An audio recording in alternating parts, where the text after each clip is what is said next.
here today. As part of the World Affairs Council Presidential Foreign Policy Forum, this is our fourth candidate. And I have to tell you, we are a nonpartisan organization. We don't endorse or support any candidate in particular. These forums are simply designed as platforms for citizens to learn more about candidates' views on foreign policy.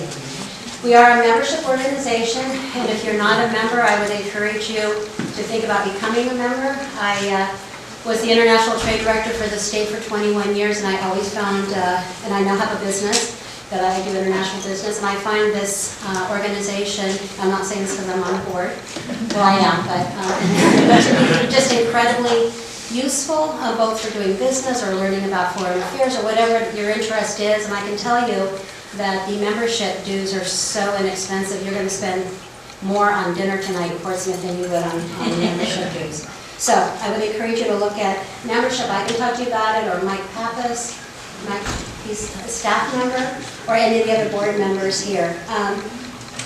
So I know you're here to hear from our candidate, the senior senator from the state of Colorado, Senator Mike Bennet, and so I'm going to welcome him. But I do want to say, I was reading about your parents this morning. You have the most incredible set of parents. You must have had an amazing upbringing. So yeah, you should tell us about them. So, we're very honored to have you here. So welcome to Portsmouth.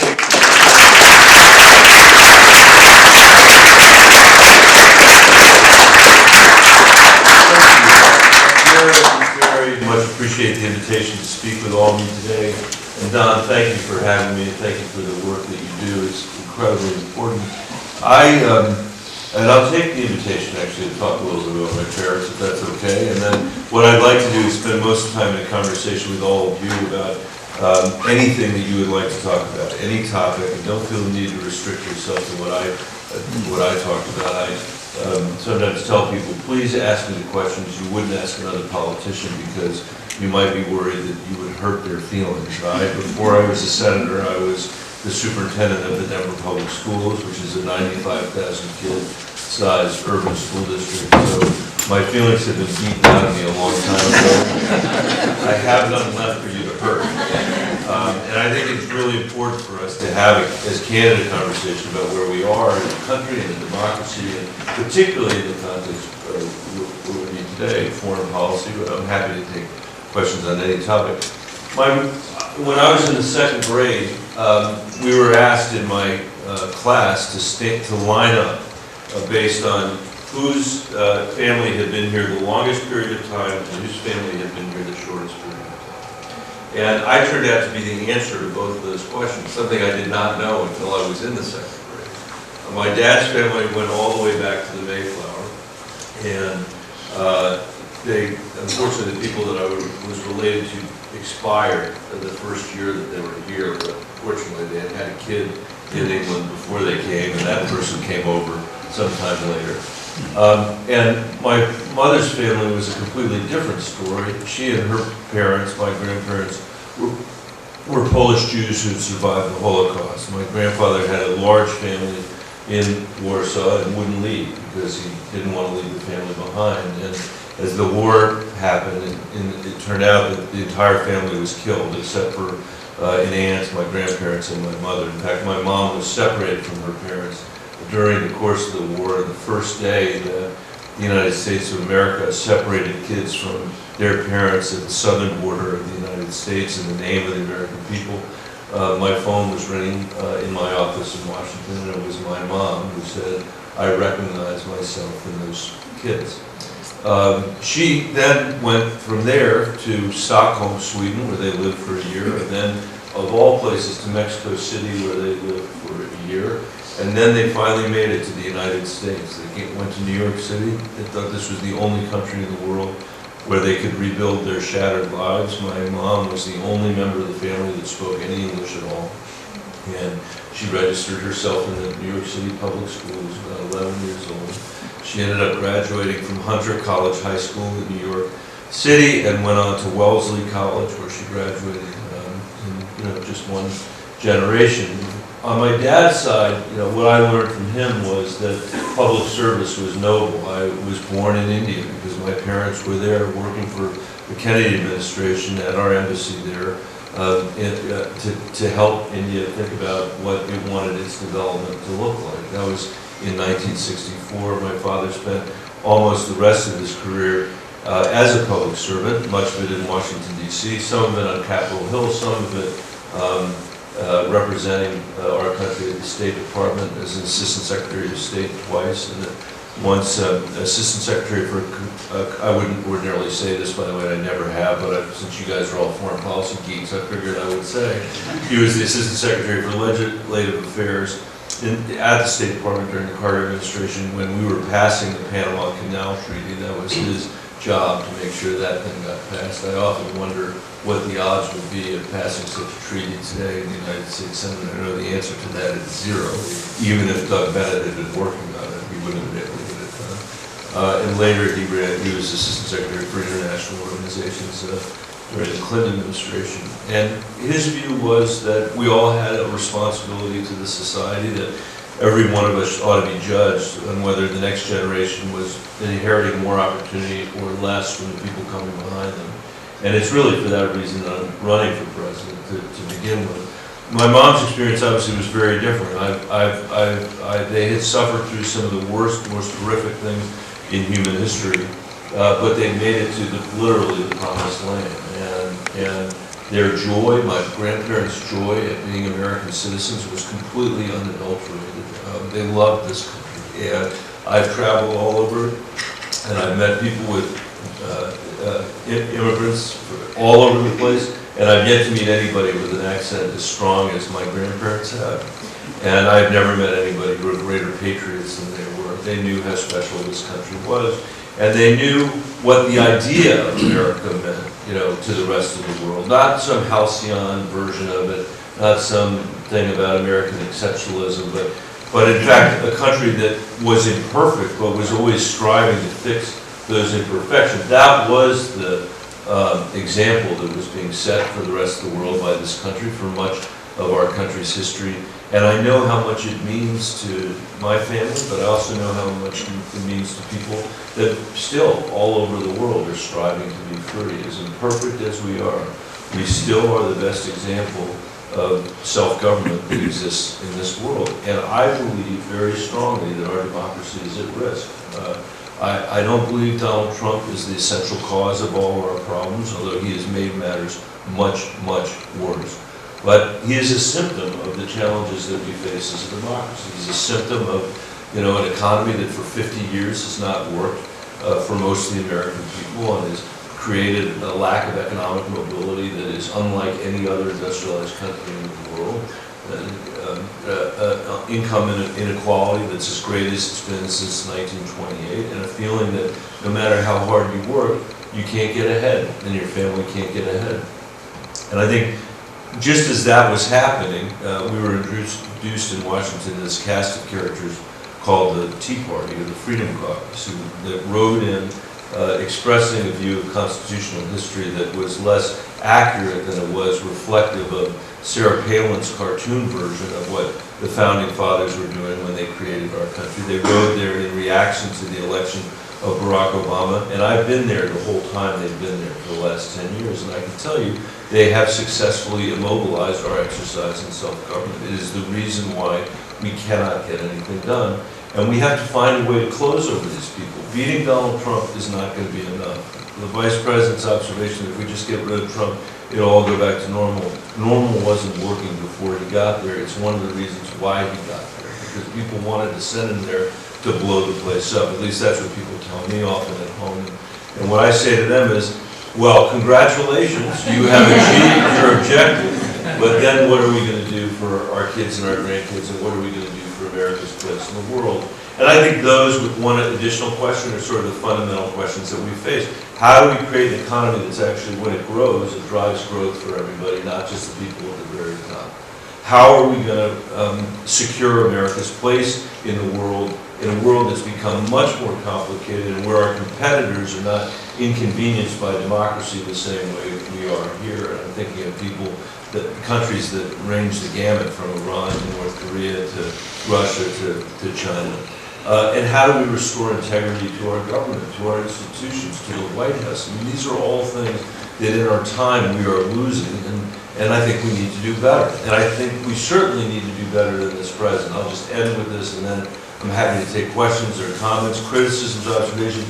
If you're on the other side of this issue with respect to Donald Trump, I want to hear about it. I'm happy to talk about it. But my view is he is the weakest foreign policy president we have had in my lifetime. He has done things that in his mind, everything he's doing on foreign policy because it's the opposite of Barack Obama. But what he's really doing, since Barack Obama was largely a continuation of American foreign policy since World War II, is a rejection of American foreign policy since World War II. And we have had bad mistakes that we've made since then. I'm not, claiming that we've been perfect. But he's not learning from the mistakes. What he's rejecting is the best part of our traditions, and he is coddling tyrants and stiff-arming our allies just at a moment when the world couldn't be more complex. So just walk around it for 1 second and then I'll stop.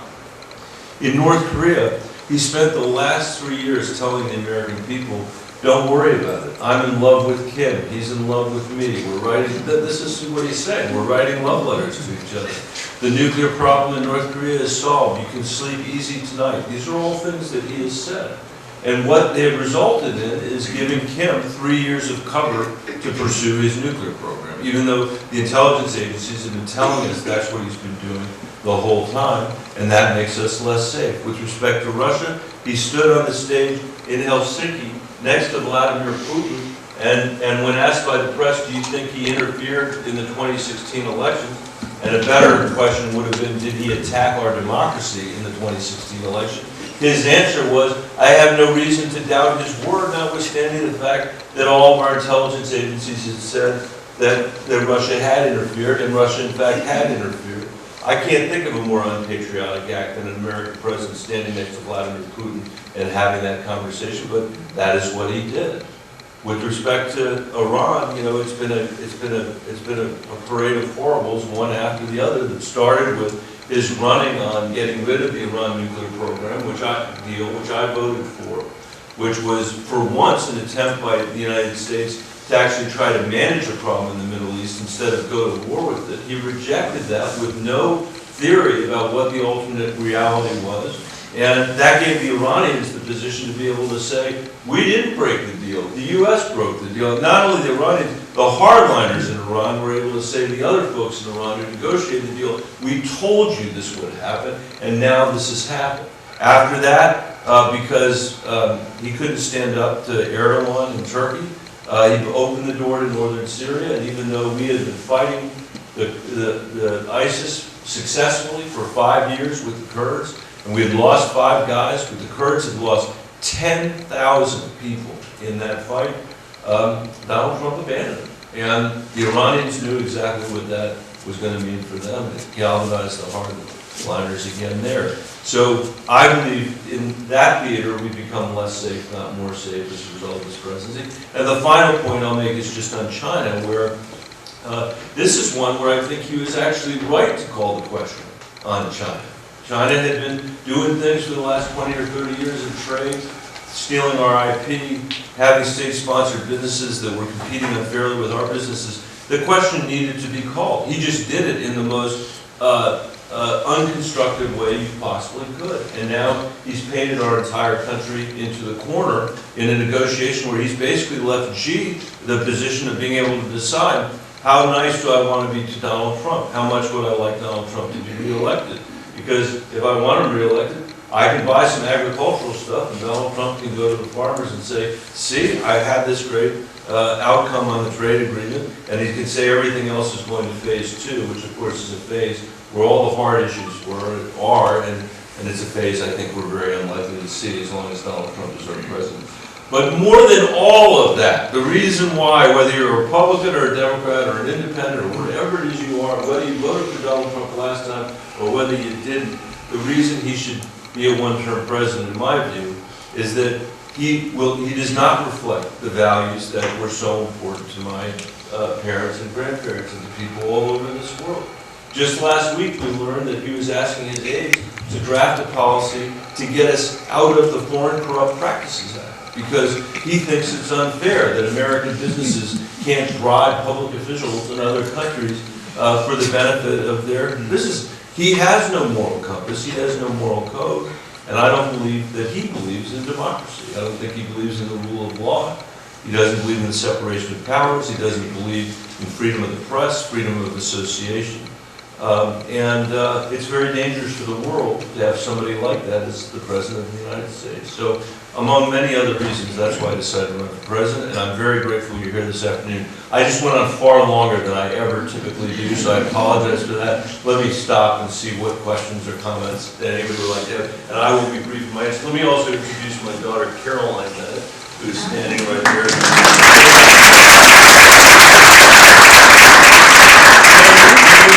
Pity on her old man. Come. Yes. Can you talk about a little bit about what you were expecting in the trial, the Senate Sure. trial?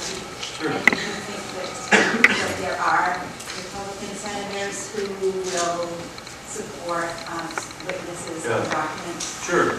Can you hear me? Because I'm just talking here, if that's okay, instead of over there. I think it's quite possible that we will get some votes that will be votes to have witnesses and documents. I think the pressure is building among the American people to do that, and people who are going to have to go to the floor and withstand not a question about, hey, did you vote to convict them, but a question that says, wait a minute, you didn't even allow there to be witnesses, are not going to be anxious to take that vote.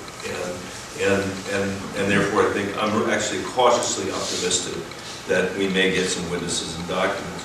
My view, of course, is we should have all the witnesses and documents, and I think, including ones Trump wants to send. I'm perfectly happy to sit there as long as it takes and listen to any exculpatory evidence he wants to provide.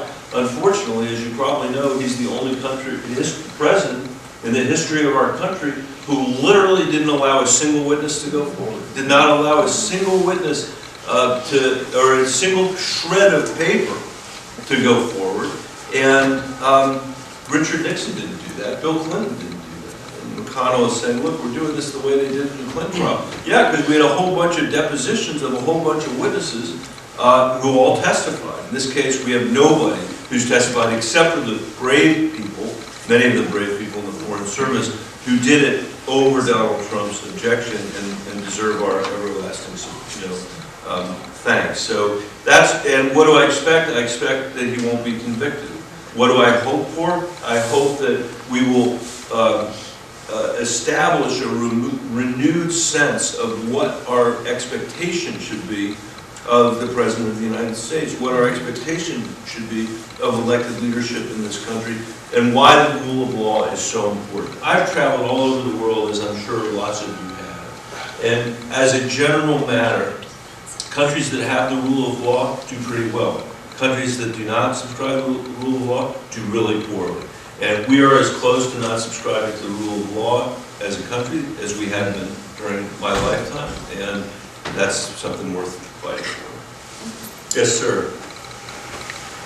You talk about your mother and her side of the family, and that brings up the issue about not just immigration, but the Texas birth certificates of people born in the USA who are being told you have to prove that, because we've heard that there's some people who got some fraudulent birth certificates, and Congress can pass a law saying all of those up to a certain date are valid. And also, people who become naturalized citizens, like my wife here, they're going back not just to the naturalization application, but also the permanent resident application. Oh, you have to list all the organizations that you've ever been a member to. Who here would remember to list the National Geographic Society? Because when you signed up for that magazine, you became a member of the National Geographic Society. You better be careful about paying those dues. You need, which was here in Portsmouth, by the way, at Strawberry Bank is where they get sworn in on the 4th of July. Yeah. Going into the joint, they get asked these same questions again. There's 6 questions they have to ask, because they could have committed a crime the day before. And so now they're ineligible walking in. So they have to ask them these questions going in there. It's like a 1-year statute of limitations, whereupon the 14th Amendment of definition of citizenship, born or naturalized, thereupon applies to those ones, even if they change the law later, they've already met the legal definition of naturalized. For the naturalized citizens, I think it's hilarious that it has happened to some border patrol agents, the Texas birth certificate issue there. I mean, I hope they get deported back to Haiti. That's a long question. But where do you stand on those two remedies? The statute of limitations on naturalization and the Texas birth certificate? I support the Constitution of the United States of America, so I think that we need to be following the law in all these cases, and the administration is not. I mean, I don't want to make light of this, because but this is how ridiculous it is. Remember I mentioned that I was born in India? Some of you might have thought, well, how do you get to run for president if you're born in India? I was a natural born citizen. My parents were American citizens.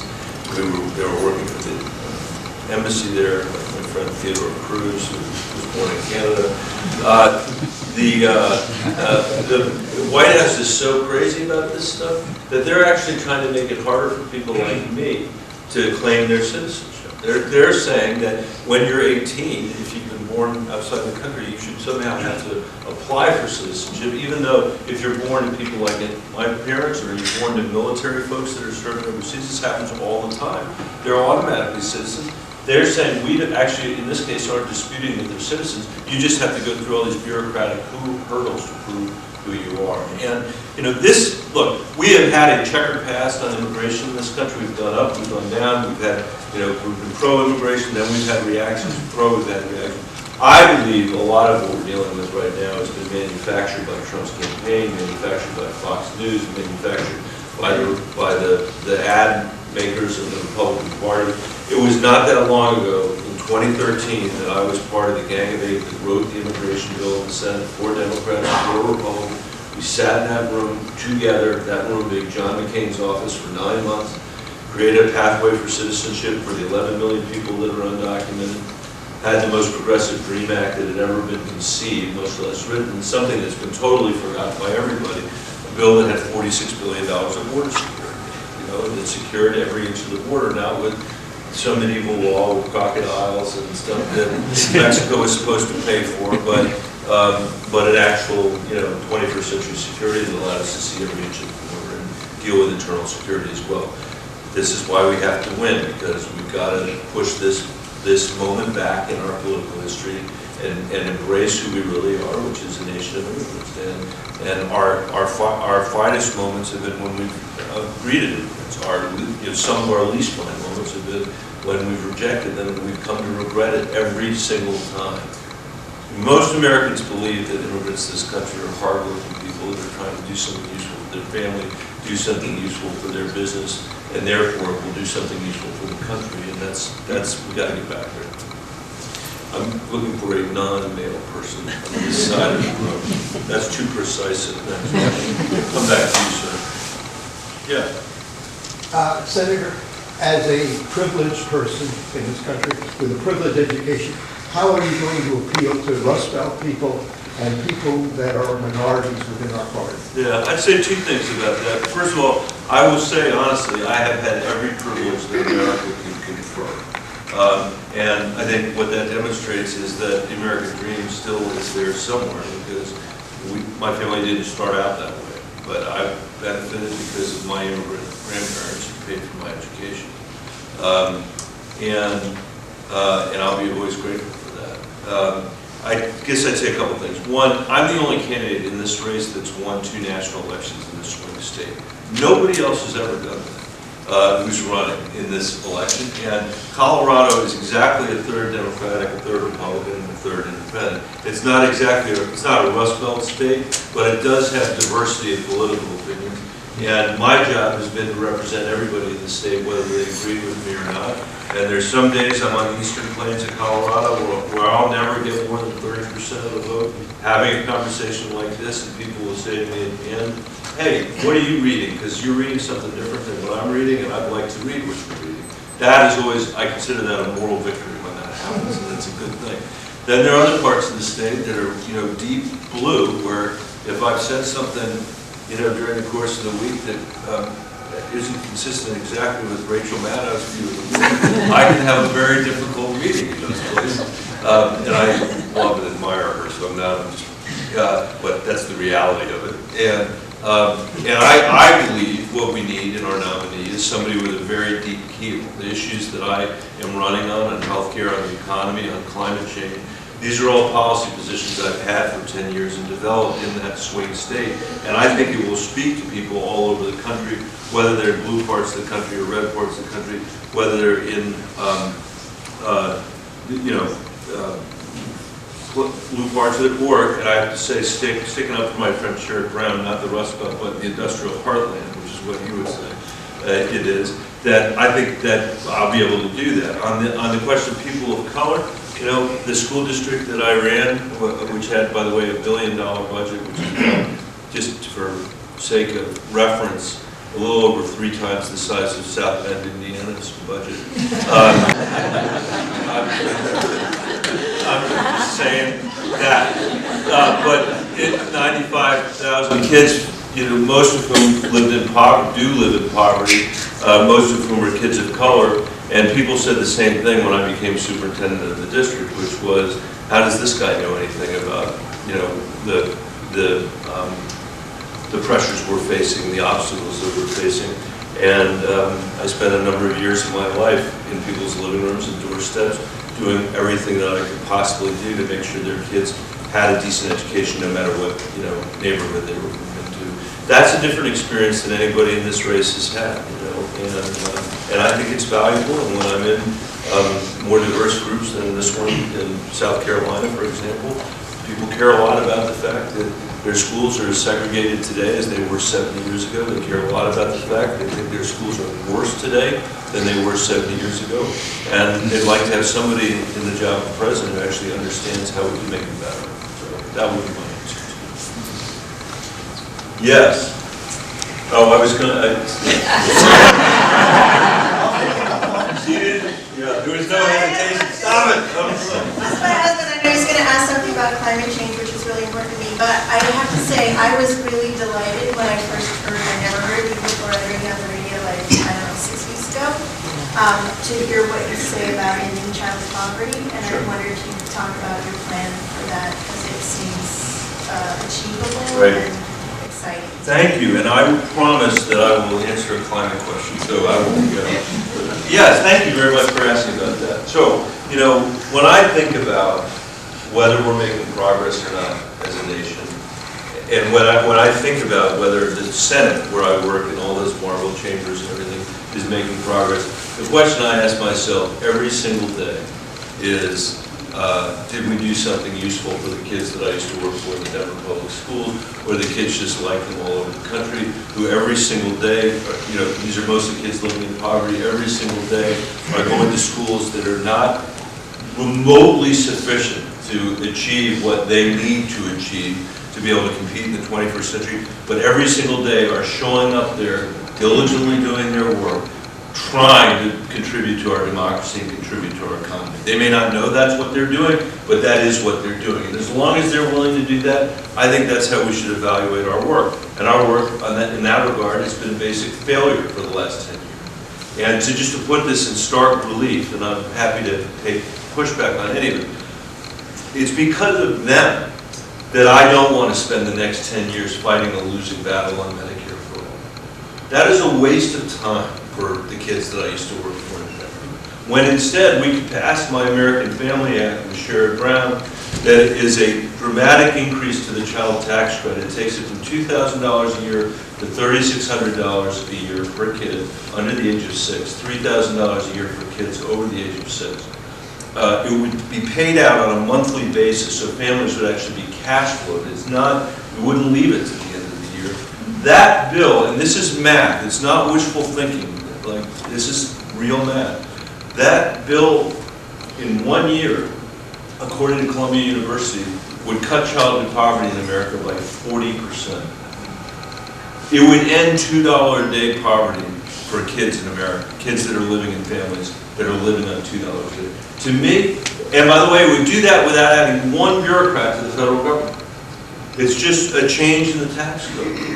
On top of that, that's Bennet Brown. That's the name of that bill. There's another bill that I cherish a little less. It's called Brown Bennet. That's a big increase to the earned income tax credit.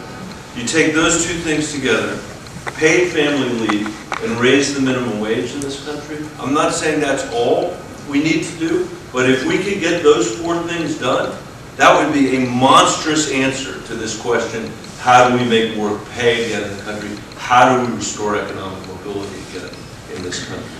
And that's why as a former person who's worked in education, I can think of nothing that we could do that would better the chances of kids to get a decent education and get them out of poverty. And that's sort of how I got into this line of work to begin with. Yes. Oh, I'm sorry. I keep missing you, and I feel like yes, sir. I'm really worried about the damage that Donald Trump has done to the State Department, and I was just wondering, this is kind of like a complex issue that I, as a student, don't fully understand, so I wanted to ask someone who's more educated. You might be sorry that. So, how do you think we could solve the disputes in the South China Sea? Do you think we should, help Philippines, Vietnam, and Japan negotiate some sort of situation? I'm just wondering, if you were president, how would you respond? Yeah. So first of all, I would say you should be worried about what's happening to the State Department. I met with Ryan Crocker probably 10 months ago. He's been our ambassador in many, many tough places, including Afghanistan. And we had at the end of our meeting, and he said, well, he's retired. He said, I'm leaving to go over to the State Department. I said, what are you doing in this? Why are you going over there? He said, because every single foreign service officer, whether they're retired or not retired, now has two jobs. And that job is to do their job and to keep young foreign service officers from quitting the State Department. So it gives you a sense of it, and these guys have starved the budget in the State Department. They've made a mockery of it. Pompeo won't stand up for any of the employees in the State Department, and the Foreign Service is among the most, well, I was going to say, is among the most effective group of people that we have working in the government. So that would change if I were elected president. On the South China Sea, I'm a huge fan of President Obama's, and I always have been. I don't think we pushed back sufficiently on their adventurism in the South China Sea, and it's going to make it harder for us to do what needs to be done. But what needs to be done is to mobilize our allies in the region and to make sure that China knows that we're not going to view their continued expansion positively. And the reason that's important is that there are important sea lanes there that we need to be concerned about. So that's what I would say about it. Yes, I'm just going to, I can't, actually that violates my principle of gender. And then I'm going to come there, and then I'm going to come, there was a young, yes. Hi, one of my biggest concerns is the Supreme Court. It started with McConnell and not bringing forth Merrick Garland, and then the whole Kavanaugh debacle. It's becoming more and more partisan, and it's very worrisome because of what they do there. And it should not be a partisan entity, and I feel it is becoming that. And I've heard rumbles that they're talking about changing things up there. I'm just getting your opinion on the whole Supreme Court. So what I would say is the most disgraceful thing that's happened over the last 10 years, and that's really saying something, because the list is not short. But the most disgraceful thing has been what we've done to the Senate's responsibility to advise and consent on nominees to our courts. When I was in law school, which was not that long ago, if you were qualified and you were appointed by a president, you got on with 90 votes, or 95 votes, or 98 votes, or 100 votes. Clarence Thomas got on with a lifetime appointment, 52-48. You can't have 52-48. That means nobody filibustered Clarence Thomas. Shows you how different it was back then.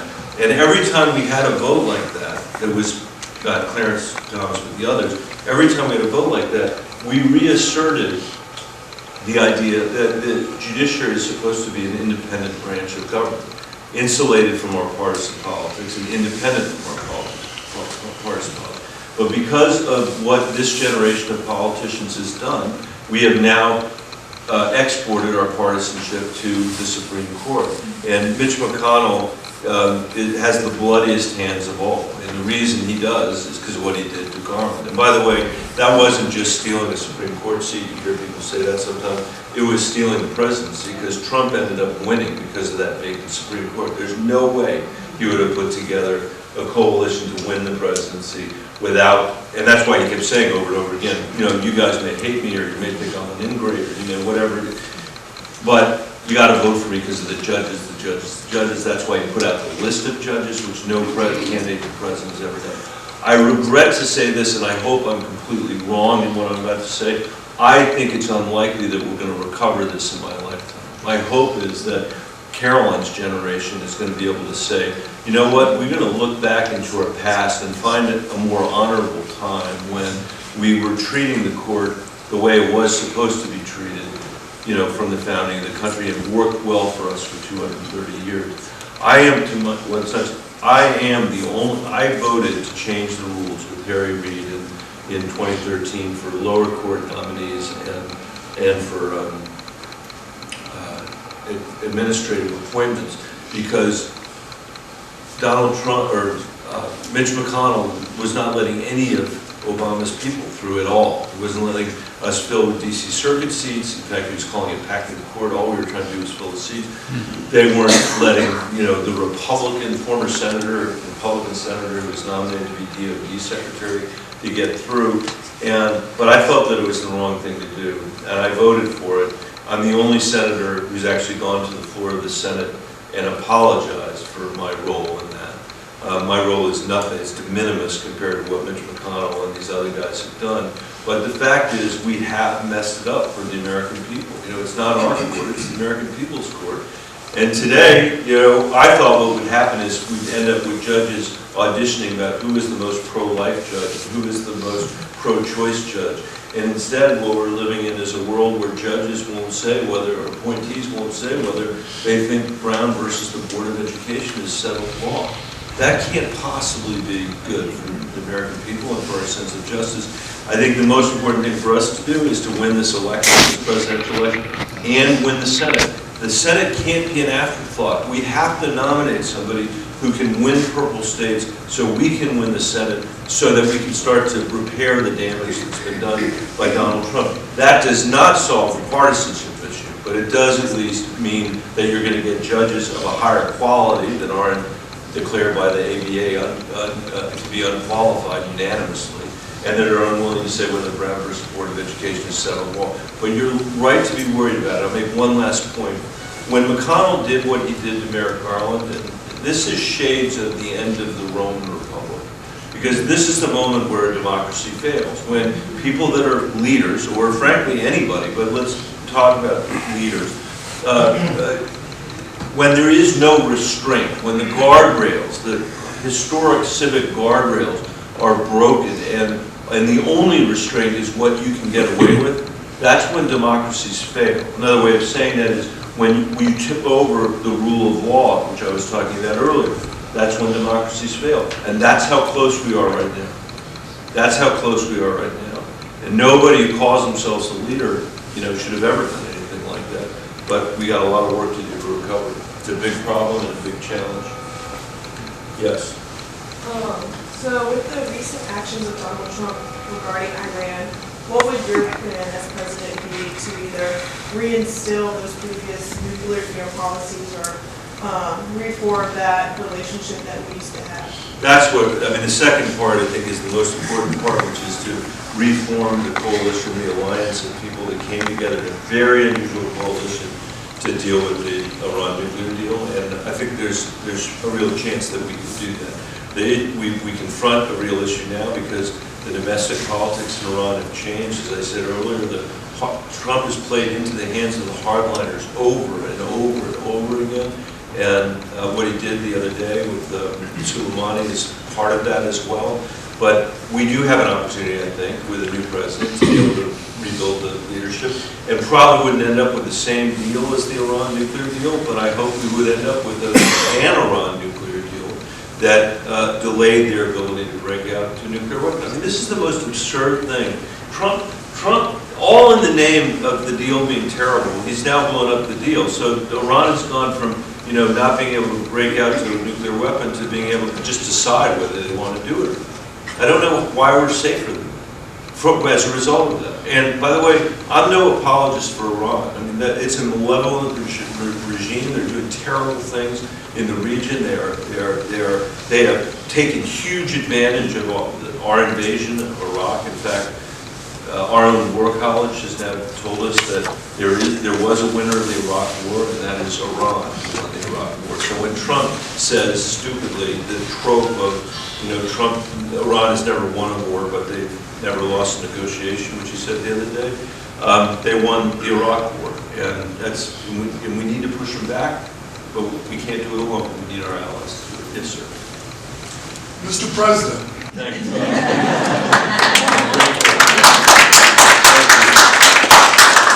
Honorable member of the This is Mr. Ambassador to the Bahamas. This is the most important election that has ever been in our country, across our world. And the rest of the Democratic candidates, they can go. My wife heard something on PBS. We looked on the website. We looked at the videos. We read everything that you have to say. You are the most electable. You are the man that can do the job.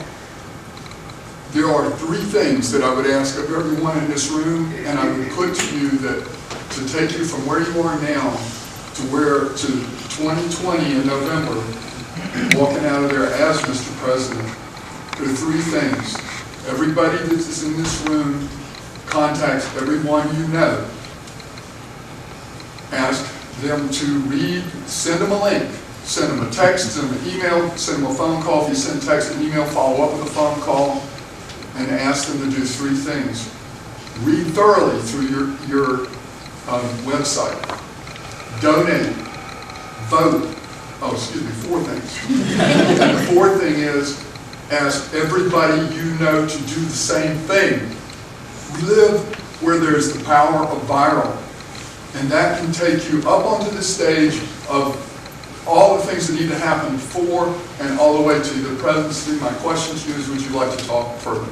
So let me just say, even though she said really nice things about my anti-poverty plan, I'm really sorry I called up your bride first. I'm kidding, but I appreciate it, and let me actually use this as an opportunity to say, I mean, I know we're in a nonpartisan setting, and so cut me off, but I'm not the most well-known candidate in this race. I don't have as much money as some of the other people, but I have spent more time in New Hampshire than every other candidate. I'm trying to steal the playbook out of John McCain. Unfortunately for me, I'm not actually John McCain, but that's what I'm trying to do. And I had 33 town halls here, and then I said, you know what? I'll do another 50 town halls, and that's what I'm going to do between now and when you guys make your decision. And I know you're just starting to make your decision. Some of you, many of you. But I share your view. I mean, I wasn't sure about it. I actually do believe that I am best situated to beat Donald Trump. I think we need somebody who's got a deep keel, that's been, you know, galvanized in a swing state like Colorado, and we could sure use the help. So anybody that would like to sign up, I think we've got ways of doing that. And all those four things that you mentioned, please do them 2 times, 3 times, except for the voting part, but the others. So this brings us down to a diamond point, and you're it. It's an absolute diamond point. Well, thank you. And so, yes, and as far as climate change, yes, that has to be first and foremost. So let me, I'm going to use this, is it okay if I talk about climate change for a second? No. So let me use it, I'm going to pretend, so that's a really good climate question. Yeah, I do. Well, you better put that barrier up.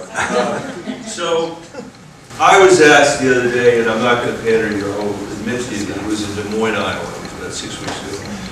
And a woman asked me the question, she said, can Western democracy solve climate change? And I said, you've just asked the most existential question that anybody has asked during the course of the campaign. And it's not obvious that the answer to that question is yes. What's obvious to me is, if we don't fix our politics in Washington, D.C., the answer is no. And here's what I mean by that. It goes back to the judge's question. And if I get hit by a bus, this is the only thing I want you to remember we talked about today, so that you can carry it forward when I leave here. It's really important when you think about what's going on in Washington to understand that what Trump and McConnell are trying to achieve is different from what most of the rest of us are trying to achieve. They're trying to achieve putting right-wing judges on the courts, and every now and then borrowing another $1 trillion from China so they can give tax cuts to rich people. That's basically what they're doing. They're not actually trying to solve climate change. And every candidate is going to come here and they'll say to you, we need to act urgently on climate. And I believe that. I agree with that. But that's not sufficient. We need to not only act urgently, we need a solution that will endure. We need a durable solution. We need a generational solution for climate change. Today in Washington, if you think about what you followed for the last 10 years, if you get anything done down there, the best you do is you get it in for 2 years, then the other side rips it out. You get it in for 2 years, the other side rips it out. That's the story of healthcare for the last 10 years. It took them longer than 2 years to try to rip it out, but that's basically what their healthcare agenda has been for the last 10 years. I don't think you can solve anything 2 years at a time, but here's one thing I absolutely know. You can't fix climate change 2 years at a time. And what does that mean? What are the implications for that? The implications of that are that we can't accept our current policy. We can't accept the rubble that's down there.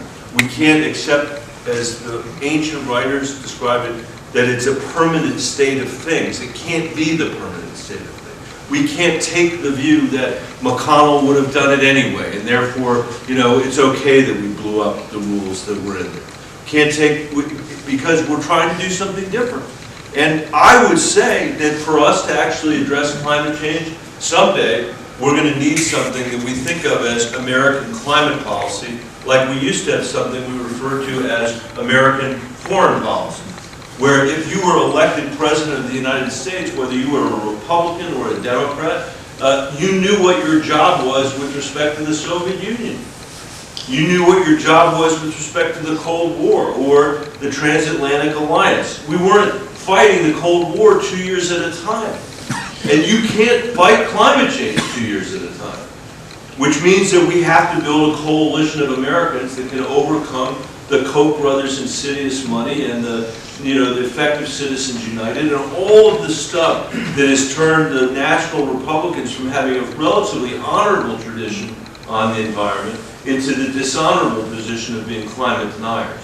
And that's why I proposed in this race something different than the other candidates. Some of it's the same, $1 trillion investment in clean energy to leverage another $10 trillion, cutting by 50% our emissions from our built environment by 2030, cutting by 50% our emissions from the transportation sector by 2030, making sure we meet the requirements and actually exceed the requirements of Paris, because we're going to have to do that, putting us back in the Paris Agreement on day one, taking whatever executive action I can take as president 9 months from then if the Congress hasn't done anything.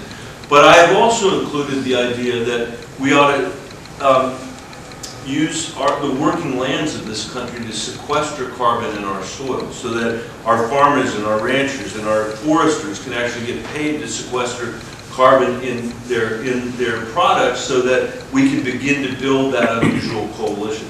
That is not a call for to not be urgent. I want you guys to understand it's not saying, it's saying we have to both be urgent and create a durable solution, and we can't go down into the rat's nest with McConnell and Trump because they represent the end of our republic. We are for sustaining the republic, and that makes our job much harder. It makes our job much more difficult. It makes our job much less doable with slogans and with empty promises. We're never actually going to deliver to the American people. But it makes it vital for us to win a majority in the Senate, in these purple states, and elect a president. That's what I think on climate, and now I can safely get hit by the bus because the rest of I don't have time for it. Okay, look, is that really true, or you? It is 2:23. I'll be very quick. Everybody whose hand is up, I'll take it quickly. If I may ask for a You don't have follow-up. to leave your hand up. It says honors. We'll try to get through as many as we can, but, yeah. I'm sorry for asking her. I'm sorry. A follow-up on 2 points, one being the environment and one being the Supreme Court. Maybe I'll go back to the Supreme Court. Can I clarify that it's true that you voted against the filibuster for Gorsuch? Yes. And to understand, and True. also on the environment, is it true that you voted for the pipeline? Yes, And, awesome, thank you, thank you, thank you. I am so grateful for both of those questions. You won't necessarily agree with what I have to say, but I'm grateful to have the chance on both of them. On Gorsuch, this goes right into the conversation we were just having. I believed, and I argued at the time publicly, I got berated for it, and I took my beating. I believed that we were doing McConnell's dirty work by filibustering Gorsuch, because Gorsuch was a trade for Scalia. It was not a change in the composition of the court. And I knew and everybody knew, that if we filibustered Gorsuch, the result of that was going to be, McConnell was going to invoke the nuclear option, and the next one, which turned out to be Kavanaugh, do you remember that? Kavanaugh. The next one would be only 51 votes instead of 60 votes. How would Susan Collins have reacted in the context of Kavanaugh if she had to vote to blow up the nuclear option when Roe versus Wade was at stake? So that was my position, and it is still my position, is we should not have made it easier for Mitch McConnell to do what Mitch McConnell was doing, but we did. And I would never want anybody I know to be as cynical as Mitch McConnell is, believe me, but I would like us to be as strategic as Mitch McConnell is, and we have not been on judges or on climate or almost on anything else. So that's my answer on that. I'm not trying to persuade you, that's where it was. And I did vote against him. I mean, when it actually got to the floor, I voted against him. On Keystone, so you will remember the Keystone Pipeline, I don't have to, yeah. So I took no joy in voting for the Keystone Pipeline, but I think it's important to remember that Democrats weren't putting the Keystone Pipeline on the floor. Republicans were putting the Keystone Pipeline on the floor, and the reason why McConnell kept putting it on the floor was he was trying to disqualify Democrats on the issue of climate change, the environment, and jobs, because he knew that an exaggeration had been made, which is that I used to be able to draw this out, but I can't quite do it anymore. But he knew that the facts were that there was a whole bunch of infrastructure going into those tar sands to begin with, that at a price those tar sands would be exploited, either through a pipeline or trains. And he knew that one additional piece of infrastructure that was the Keystone Pipeline wasn't in the end really going to make a difference about whether it was exploited or not exploited. The position that we were taking was that it was climate over if the Keystone Pipeline was built. And I was very worried that he was disqualifying us on these jobs issues, and that's why I voted the way I did on Keystone. I feel like I'm missing one important part about that. Oh, partly because we're the science people. So we're making the argument for climate based on science and saying it's game over if we don't deal with climate. Can we really take a position it's game over if this one piece of infrastructure gets built? And I had this debate with the environmental community in Colorado. Obviously, Colorado is a very strong environmental state. I have a very strong environmental record, and more than any of that, I moved to Colorado because my wife Susan got a job with the Earth Justice and was the Rocky Mountain region head of that organization for many years. So, I got to go to bed with a clear conscience, or I don't get to go to bed. and I finally got somebody to agree with me that was in the environmental community there. I write about this in my book, so you can find it there if you want. Oh, you do? Great. Thank you very much. Who said, okay, yeah, it's symbolic. We needed it to rally people, and that's why we picked the pipeline. And he wrote into my office later, and he said to me, or he said to my staff member, first of all, who gets to pick the symbols, the movement or the politicians? And then the second question was, what would Michael have said about the lunch counters during the 60s? That was what he said. And I thought both of those were incredible questions. The first one, who gets to pick the symbols? Probably a little bit of both. It's probably a give and take between in a functioning democracy, between the movement and the elected officials. And second, on the lunch counters, I say amen, because the difference between the Keystone Pipeline and the lunch counters, I don't think there's equivalency anyway, but the lunch counters actually brought the North into the civil rights battle. The Keystone Pipeline did no such thing. It galvanized the people who already believed in the mission, but it didn't bring over anybody else. And one of the reasons we can't act urgently on climate change is because we have a freaking climate denier in the White House. And we've never had a climate denier in the White House before, ever. Either because we didn't know the climate was real or because we hadn't had the Koch brothers do what they've done. And in my judgment, on moral terms, you should be precluded from being president if you are a climate denier. But I also believe it's true on political terms. We live in a country where a majority of the people believe climate change is real. We have to do something about it, and that humans have contributed. Yet Donald Trump won as a climate denier because he won the economic argument. And the American people believed the Democratic Party wasn't serious about their jobs. They believed we weren't serious about infrastructure. They believed and so they accepted an argument, which Trump said, which was, if we ignore climate, our economy is going to do great. If we deal with climate change, we'll destroy the economy. It wasn't an afterthought. It was a central plank of his campaign. And he won. And I think that's outrageous. And I can tell you this, I would never lose the economic argument to Donald Trump on climate change. It is a preposterous argument. It is a ridiculous argument, but he won the argument.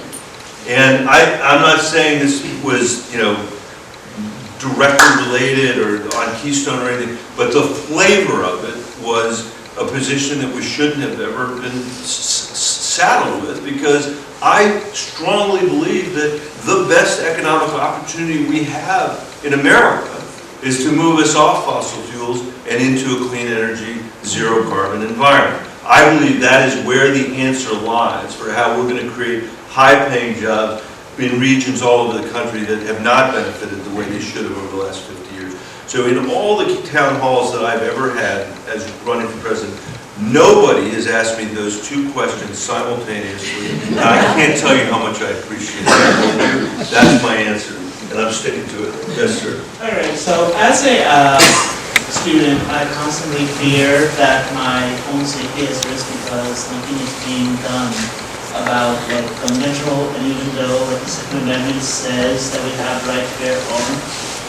If you're elected president, what would be your ideal reform to address the issue? Well, I've said that I would support an assault weapons ban, a modern assault weapons ban, but the first two things that I would want to do is pass the background check bill that's been passed out of the House that McConnell won't pass, and pass a bill limiting the size of magazines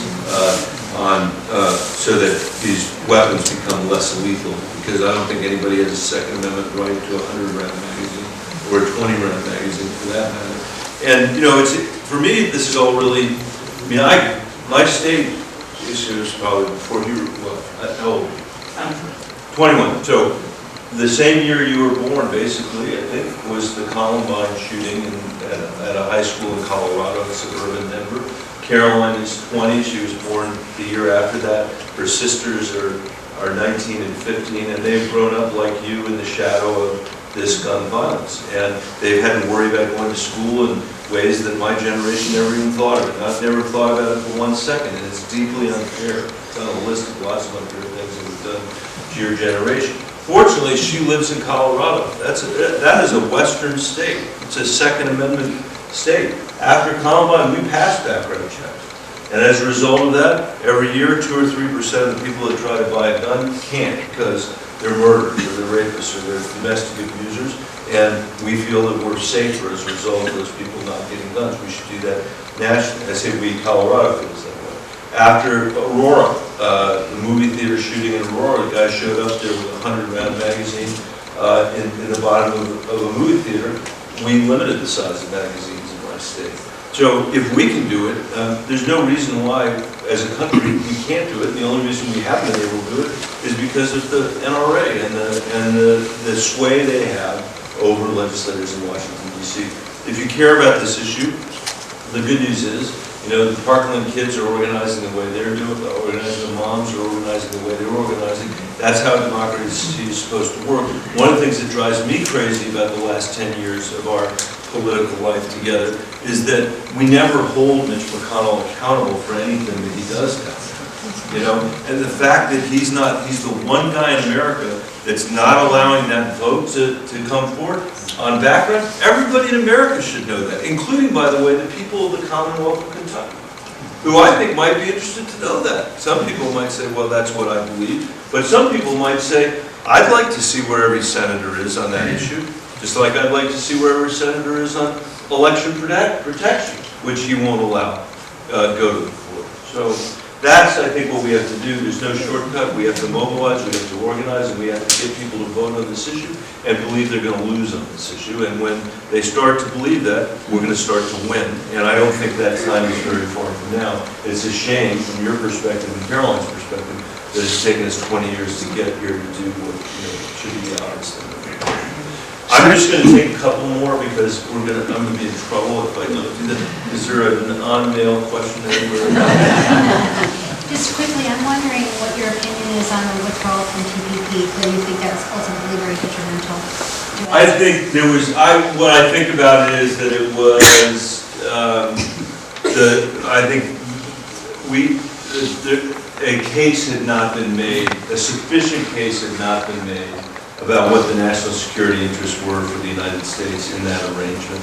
And I think now that we've gone through the renegotiation of NAFTA and we've had a trade agreement that actually has been broadly supported by representatives in Washington, including myself, that has tighter labor protections in it than TPP had, that has some tighter, labor is really, I don't want to oversell. And human rights. And human rights. That does set a new standard, and I think now we can go back and have a conversation about TPP. Obviously, those countries have all formed their own arrangement without us, and I think the good news, again, the good news, if you're optimistic, is the countries in Asia don't want to live in a unipolar world where they're dominated by China. They don't want to be dominated by us either, but they'd much rather live in a bipolar world. And I think that creates a real opportunity on trade for us and for others. Senator, it's not a weighty issue as gun violence, but what are your thoughts about bringing civics back to the American classroom? I'm a retired teacher. Yeah, well, thank you for teaching, first of all. And I think we desperately need to do it. I wouldn't probably mandate it from D.C., but I would lead the fight across the country to say we need to have it because the democracy, it depends on all of us. I have come to believe that, well, let me say it this way, and then I'll let you guys go, because then I guess that's it. Kids come to see me all the time in D.C., which I love, from Colorado, mostly middle school kids and high school kids. And by the time they've gotten to see me, they've seen the National Mall, they've seen the Lincoln Memorial, they've seen the Washington Monument, they've seen all of it.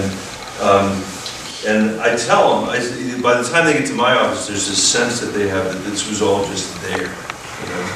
And I say to them, it wasn't all just there. 230 years ago, it was just some ideas. And the founders did two really important things in their lifetimes. They led a successful revolution, which nobody had done before, armed insurrection against a colonial power. That was incredible. They wrote a constitution that was ratified by the people that would live under the constitution. That was absolutely incredible. And they did something horrible, which is they perpetrated human slavery.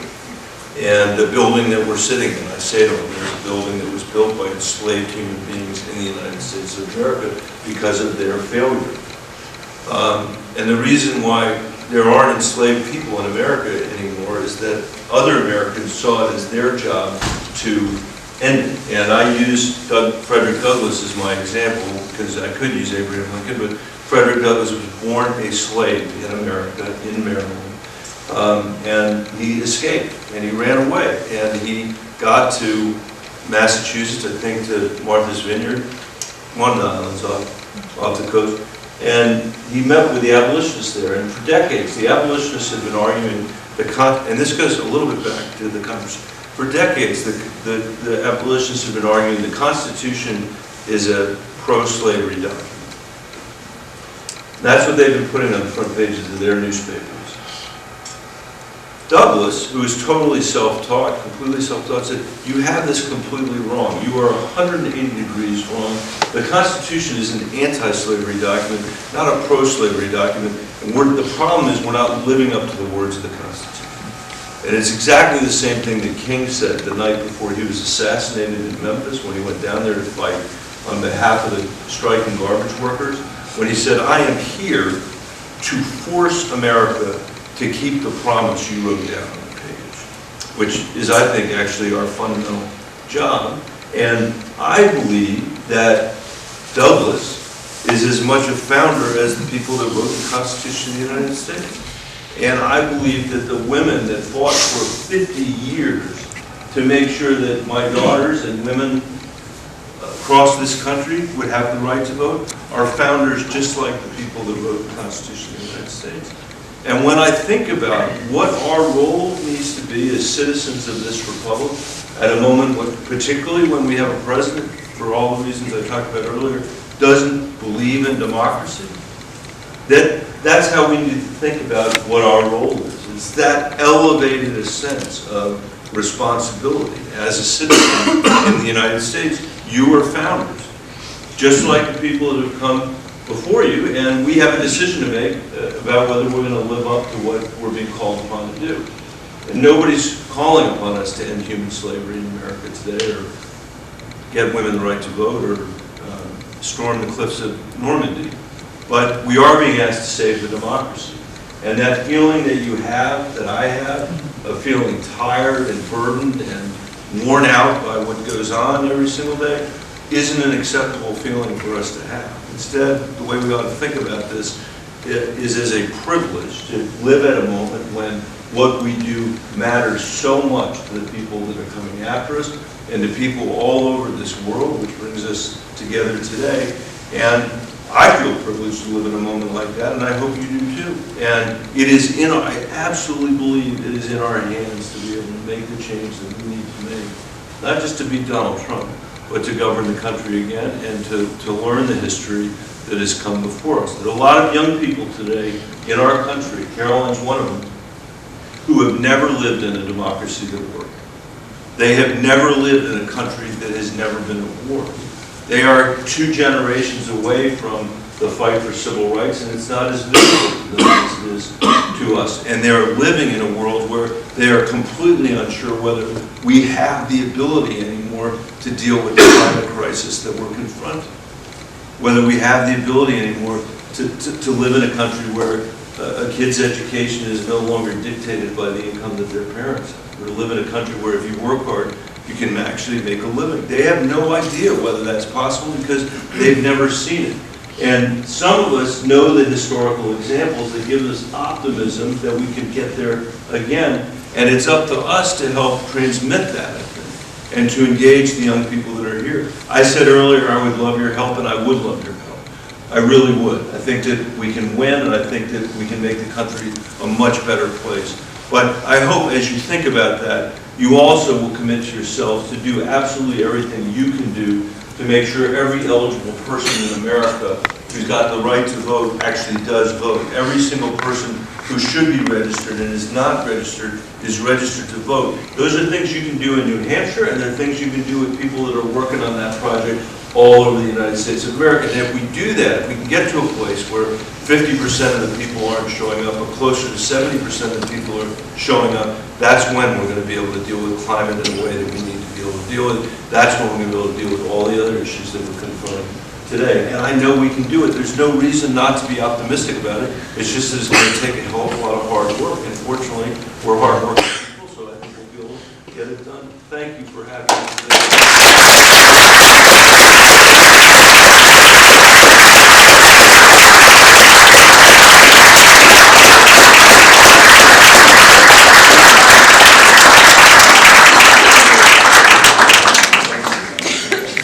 Yeah, the next event, but just as far as what you are expecting, how you think things are going to play out? I think we're obviously going to start to see how the rules are going to work in the Senate. I suspect Mitch McConnell's going to start it without any witnesses or any evidence. My hope is that by sometime later in the week, we'll start to take votes that can allow us to call witnesses and have it. We'll just have to see. You mentioned, I mean, it came up during the event today, which it doesn't always run the true. When you look at the week or weeks ahead that you're going to have, can you go into this in an impartial way? Can you really look at the evidence, even if you feel that he's really being convicted or that'll be acquitted in the end? Yeah, as I said, I'm very open to considering any evidence, including exculpatory evidence that President Trump wants to put forward. But he hasn't put any evidence forward for whatever reason. And so this is the opportunity we can do that, and that's why we should have witnesses and why we should have that evidence. We're seeing some creative outreach from various campaigns for Senate candidates that are going to be back in D.C. What are you trying to do on the ground? Did you say creative outreach? Creative outreach or unique outreach. ways to... Yeah, so I'm sure my wife will be here, and I also think we'll be able to do things digitally over the phone. But I think I'm at 38 town halls and 50 that I promised in the second series of town. So I think we're going to continue to do that, and we'll be able to get to the end. Some of the news this week had to do with the back and forth between Senators Bernie Sanders and Warren over sexism in politics and how gender plays out with the argument of electability and just in the larger race. I'm less curious on the substance of that back and forth, but how you feel about the overall argument that in this moment with this election, the safer bet is to go with a male candidate. I totally disagree with that. I think that the number one thing that people are looking for in New Hampshire is who can beat Donald Trump. I think that I believe that I'm a person with the experience and with the approach that is most likely to beat Donald Trump. But other people have different points of view about that, and I understand it. And I do not think that gender is the should be a gating issue at all. A bunch of the fellow candidates in the race are spending tomorrow in South Carolina on MLK Day. Tricia, you're going to Iowa, you're participating in other campaign events. Do you worry at all about attracting minority votes or things like that? Well, I've spent some good time in South Carolina, but much less than I've spent in Iowa and New Hampshire. There are a lot of people in South Carolina that are deeply concerned about the state of the education system there, and I think are enthusiastic that there's a candidate in this race, me, who knows something actually about public education.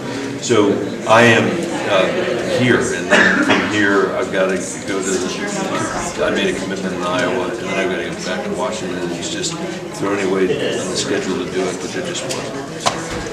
All right. Emma, do you have any questions? Thank you. I do. Senator, are you an opponent or a proponent of no first strike use of nuclear weapons? I am not a proponent of no first strike. Is there what is your reasoning for that? Well, I think at the moment where we are is in a position where we've got a president who's shredding the agreements that we have, and I think those agreements were important agreements. So I think the first step, rather than putting a new doctrine in place, would be to elect a president who can actually bring those agreements back together again and push back on what the Russians and others are doing across the country and the world. Do you have a position on the upgrading of our nuclear arsenal? It's going to cost a lot of money to do that. Let me look more at it. We'll look into it. Thank you, sir. Okay, thanks. Thanks a lot.